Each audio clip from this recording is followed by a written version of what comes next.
Kodiyathur GMUP സ്കൂളിൽ പരിസ്ഥിതി ദിനാചരണം വിപുലമായ പരിപാടികളോടെ ആചരിച്ചു. ഗ്രാമപഞ്ചായത്ത് അംഗം പ്രേമ ടീച്ചർ വൃക്ഷത്തൈ നട്ട് പരിപാടി ഉദ്ഘാടനം ചെയ്തു. കൊടിയത്തൂർ GMUP സ്കൂളിലാണ് പരിസ്ഥിതി ദിനം വിപുലമായ പരിപാടികളോടെ ആചരിച്ചത്. ഗ്രാമപഞ്ചായത്ത് അംഗം പ്രേമ ടീച്ചർ വൃക്ഷത്തൈ നട്ട് പരിപാടി ഉദ്ഘാടനം ചെയ്തു. പ്ലാസ്റ്റിക് രഹിത ക്യാമ്പസിൻ്റെ പ്രഖ്യാപനം PTA പ്രസിഡന്റ് നൗഫൽ പുതുക്കുടി നിർവഹിച്ചു. ക്ലാസ്സിന് ഒരു ഇലച്ചാർത്ത് പദ്ധതിക്ക് നജീബ് മാസ്റ്റർ തുടക്കം കുറിച്ചു. പരിസ്ഥിതി സന്ദേശം സ്കൂൾ ഇൻചാർജ് സുലൈഖ ടീച്ചർ കൈമാറി.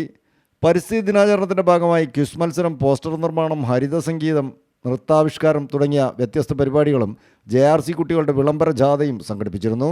മണ്ണിനുള്ളിൽ വിത്തൊളിപ്പിച്ച് LP വിദ്യാർത്ഥികൾ തയ്യാറാക്കിയ സ്വീഡ് ബോൾ 200-ൽ പരം വിദ്യാർത്ഥികൾക്ക് കൈമാറി.